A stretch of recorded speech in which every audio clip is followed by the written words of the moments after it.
Hello everyone, this is BB Sangmay, and in this today's video I'm going to discuss about the mechanical springs, and that types of springs and terminology of spring will be discussed.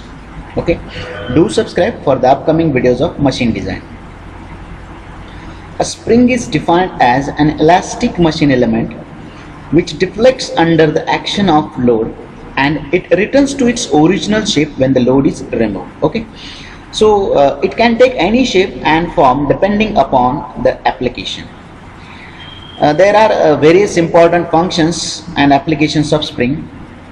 Springs are used to absorb shock and vibrations. For example, you can take the example of a vehicle suspension spring, or a railway buffer spring, or a buffer springs which are used in elevators and vibration mounts for machinery. Springs are also used to store energy. For example, springs used in clocks, okay, toys, movie cameras, circuit breakers and starters. Springs are also used to measure the force. Here you can see that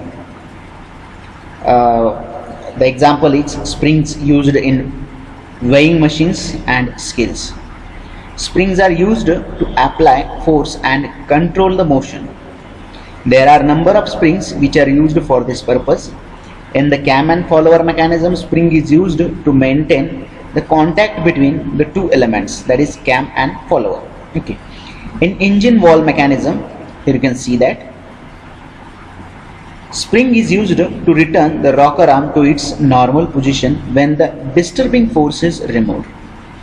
The spring is used in clutch, which provides the required force to engage the clutch. Okay, so there are various applications of spring, and in this chapter we are going to see how the design of helical compression spring will take place. Okay, let us discuss about the classification, that is types of spring. Springs are classified according to their shape. The shape can be a helical coil of wire. Here you can see that this is the helical shape. Okay, a piece of stamping or a flat wound up strip. Okay, the most popular type of spring is helical spring. The helical spring is made from a wire, usually of a circular cross section, which is bent in the form of helix. That is why it is called as a helical spring. There are again two basic types of helical spring. Helical compression spring is there, and helical extension or tension spring is there. Here you can see that when the spring is used in the application where the compressive type of force is used and the length of spring is going to reduce after the application of force, the spring is called as a helical compression spring. And when the spring is used where the tensile force is required, or the tensile force is applied, and the length of spring is going to increase, in that case it is called as a helical extension or helical tension spring. Here you can see that on the helical compression spring, the external force tends to shorten the spring, or in other words, the spring is compressed. And in helical tension spring, the external force tends to lengthen or to increase the length of the spring, or it elongates the spring along its axis. So in the both compression or extension spring, except that the ends are formed in such a way that the spring is loaded by a torque about the. In both the cases, the external forces acts along the axis of the spring and induces in these both cases of helical compression spring and helical tension spring, after the application of whatever kind of force, whatever it may be a tensile force or it may be a compressive force, a torsional shear stress will get induced in the wire.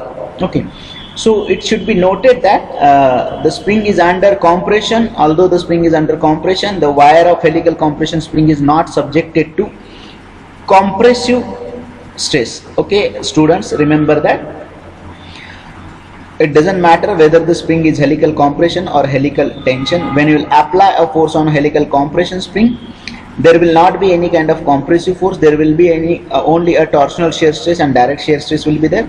And in case of helical tension spring, well, when you will apply a tensile force, there will be only a torsional shear stress and direct shear stress. Okay, so there will not be any kind of tensile stress or sigma t in case of a helical tension or extension spring. Okay, in both cases torsional shear stresses are induced in the spring wire.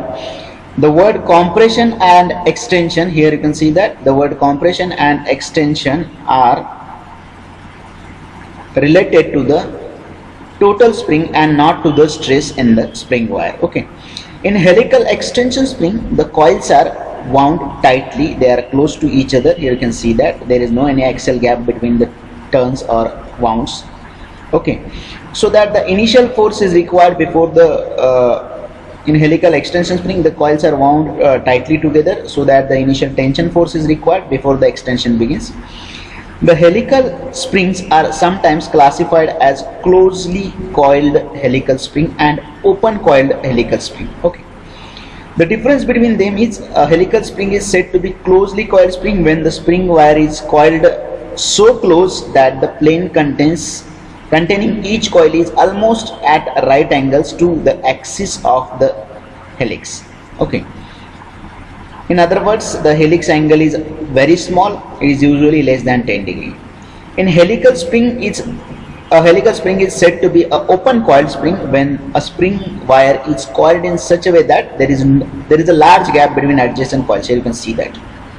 In other words, the helix angle is larger. It is usually more than 10 degree in case of a helical compression spring. Okay, so there are a few applications of open coiled helical springs compared with the closed coiled spring. Okay, so here we are only going to discuss about the analysis of helical closed coiled helical springs. Okay, the helical springs compression as well as extension have the following advantages. So first is these two are easily manufactured, they are cheaper than the other types of spring, reliability is high, deflection of spring is linearly proportional to the force acting on the spring. Okay, so due to the above advantages the helical springs are popular, extensively used in a number of applications. Okay, so remaining types are the conical spring is there, torsion spring is there, leaf or laminated spring is there, disc or benevolent spring is there. Okay, a helical torsion spring which is shown in figure, the construction of this spring is similar to that of compression or extension spring, except that ends are formed in such a way that the spring is loaded by torque. Okay, so here these types of spring, on these types of spring, the torsional shear stress or the torsional torque type of force is applied on the both the ends of the spring. So these types of springs you can observe in the clips, okay, or the toggles which are used for the clamping purpose. Okay, these types of springs are also used to transmit the torque to particular component in the machine or the mechanism. For example, helical torsion spring is used in door hinges, brush holders, automobile starters, door locks. Okay, there are various applications of helical torsion spring. Actually, the helical torsion spring resists the bending moment which tends to wind up the spring. The bending moment induces the bending stress in the spring wire. Okay, the term torsion spring in the case of helical torsion spring it's somewhat misleading because the wire is subjected to, actually here the wire is subjected to bending type of force. Okay, so unlike torsional shear stress, the induced in helical compression or helical tension spring, extension spring, it should be noted that although the spring is subjected to torsional moment in case of helical torsion spring, the wire of the helical torsion spring is not subjected to torsional shear stress. Here the wire is subjected to bending stress. Okay, let me tell you one again. In case of helical compression spring and helical tension spring, the applied force is compressive and tensile type, but the induced stress is torsional shear stress, and in case of torsion spring, the applied force is of a torsion type, but the induced shear stress is of a bending type. Okay. Similarly, here you can see that the laminated or leaf spring, it is basically used in the automobile suspension, heavy transport vehicles, automobile suspension systems. Okay, so here you can see that it consists of a series of flat plates, usually of a semi-elliptical shape as shown in figure. The flat plates are called as leaves. Okay, which are having the varying lengths. Okay, the leaves are held together by means of U-bolt, and a center clip is used. The longest leaf is called as, this is the longest leaf, it's called as a master leaf. Okay, and it is bent to the ends to form the spring eyes. These are the spring eyes. Here you can see that it is bent at the end. The leaves of multi-leaf spring are subjected to bending stresses. Multi-leaf, here you can see that these are the multi-leaf springs. Okay, are widely used in the automobiles and rail rod suspensions. So these are the various types of springs. Also, the Belleville springs are used in the suspension along with the leaf springs. Next is we are going to discuss about the terminology of helical springs. That is, we are going to discuss about the various terms related to spring. So here I have shown a figure or an image of an helical compression spring. Okay, so the main dimensions of helical compression spring which is subjected to compressive force are as follows. First is the diameter of wire. Here you can see that when you will cut the spring, you can see that this is the helical compression spring with a wire of a circular cross section, and the wire of the spring wire diameter is shown by the letter small d. Okay, next is the internal diameter of coil, which is represented by di, which is also called as the inside diameter of spring coil. This is the inside diameter of coil, which is represented by capital letter di. Next is the outside diameter of coil, which is represented by the capital letter do. Next is the pitch. It is the distance between the two adjacent turns or two adjacent coils. Okay, you can see that it is the gap between or the distance between the two adjacent coils. Next is the free length, which the term of free length I am going to discuss in the latter part in the next slide of this video. Okay, so let us see, when a spring is cut by a plane, when a vertical cross section will be taken, it will look like this. You can see that this is the free length, this is the pitch, which is the distance between the two adjacent terms. The small d is the diameter of wire of a circular cross section. Do is the outside diameter of coil. Di is the inside diameter of spring coil. Okay, and here you can see that one more term, d, capital D, it is the mean diameter. Okay, so the mean diameter is calculated by a formula of capital D is equals to di plus do by 2. Di is the inside diameter of coil, do is the outside diameter of coil, divided by 2. Okay, so let us discuss about the various terms. Here we have seen the various symbols which are used to demonstrate the internal diameter, outer diameter of coil, diameter of spring wire, pitch, and the mean diameter and the free length. Okay, so next is the first term is spring index. Okay, the spring index, it is denoted by the letter C, and it is defined as the ratio of mean coil diameter to the wire diameter. Okay students, in the previous slide we have seen that the mean coil diameter is capital D. It is the average of inside diameter of coil and outside diameter of coil. So the spring index is the ratio of mean coil diameter to the diameter of wire, which is represented by the letter C, which is equals to capital D by small d. The next term is solid length. Okay, solid length is actually defined as the axial length of the spring. Here in the third figure C, you can observe that it is the axial length of the spring which is so compressed that the adjacent coils touch each other. Here you can see that each and every coil is touched with each other, they are in contact with each other, and there is no any axial gap.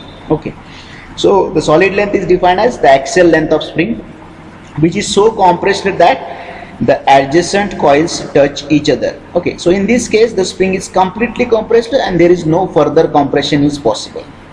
The solid length is actually, it is the product of total number of turns multiplied by the diameter of wire. Here you can see that these are the number of turns or number of coils.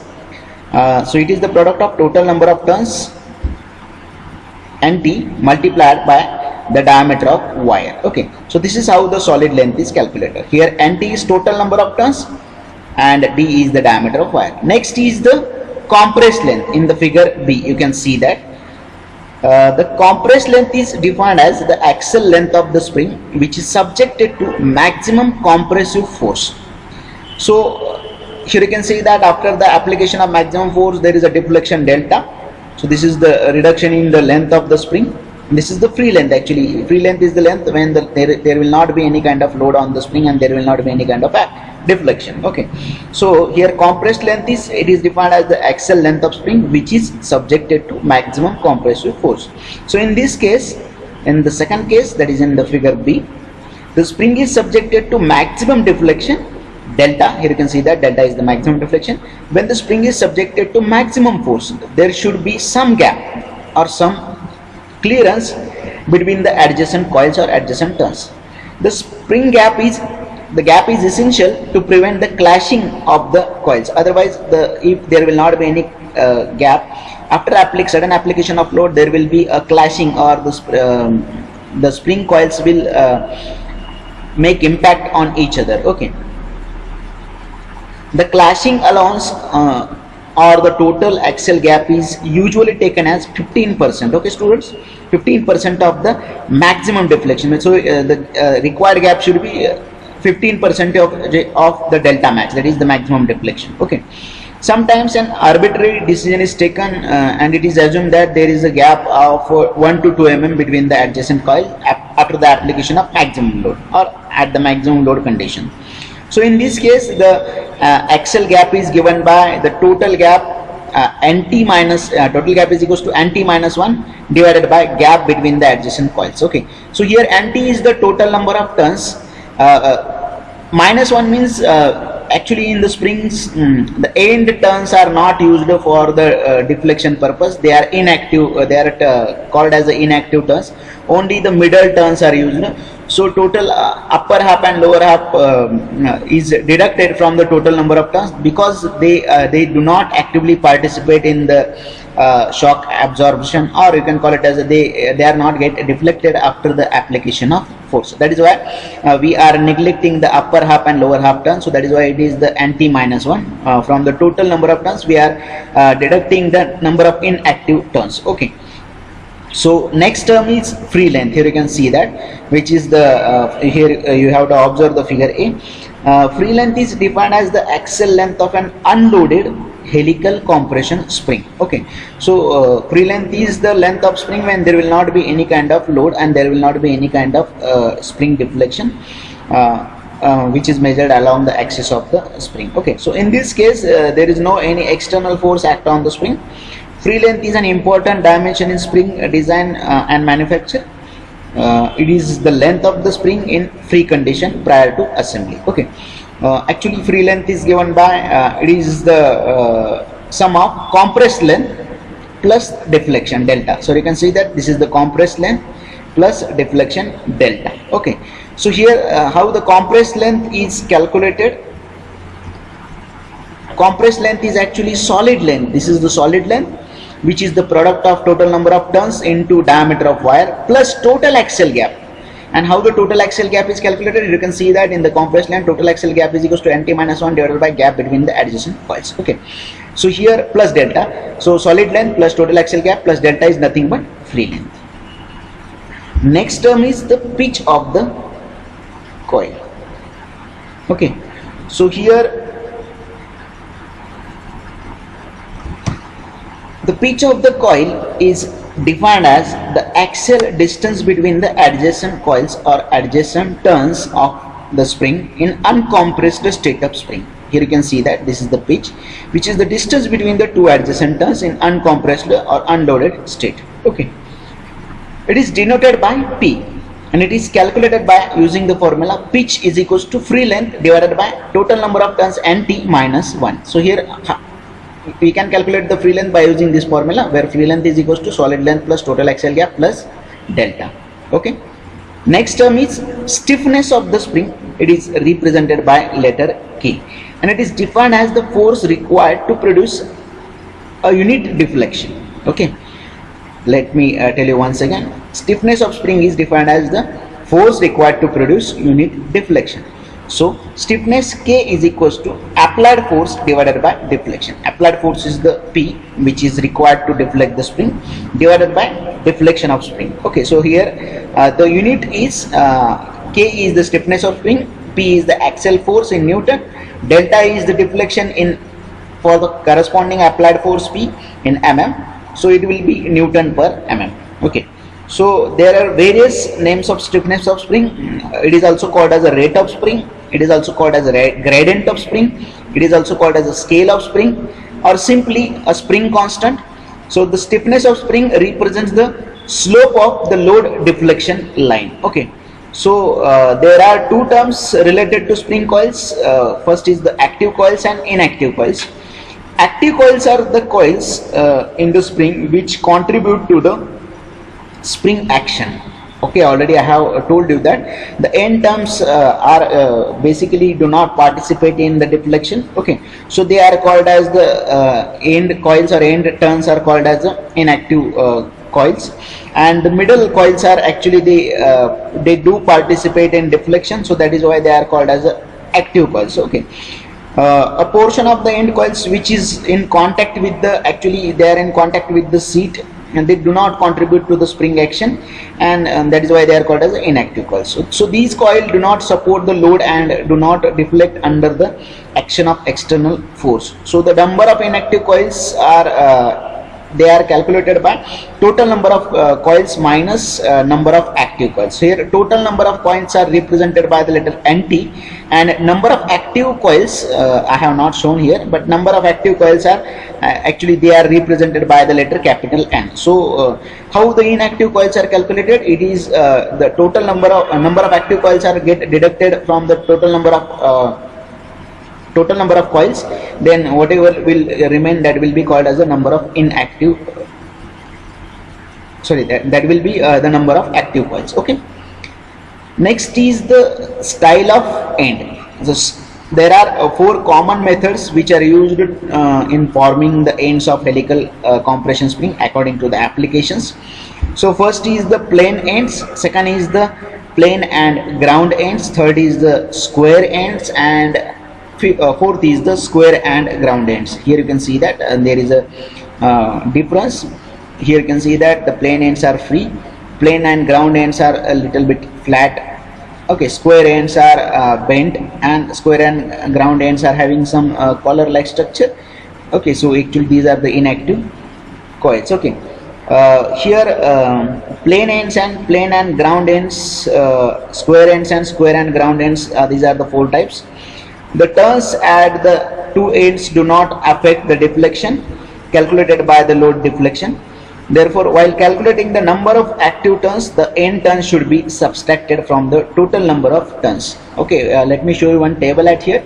So here plane ends, actually if you'll see the plane ends, after the application, when you will apply a force of any type, helical, this is the helical compression spring, so we are going to apply a compressive type of force.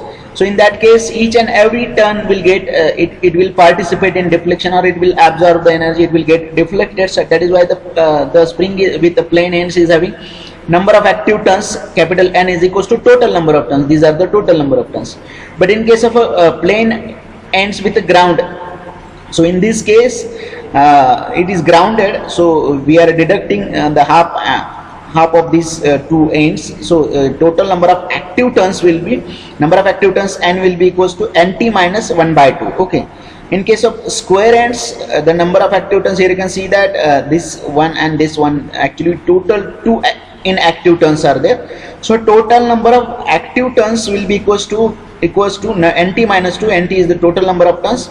Okay, so to calculate the number of active turns, these are the actually number of active turns and these are the inactive turns. So we need to deduct 2 inactive turns from the total number of turns to get the number of active turns. Similarly, in case of square ends, the total number of active turns is equals to nt minus 2. This one and this one, these are the 2 inactive turns. Okay, so it will be nt minus 2. Okay students, that's it. Thank you.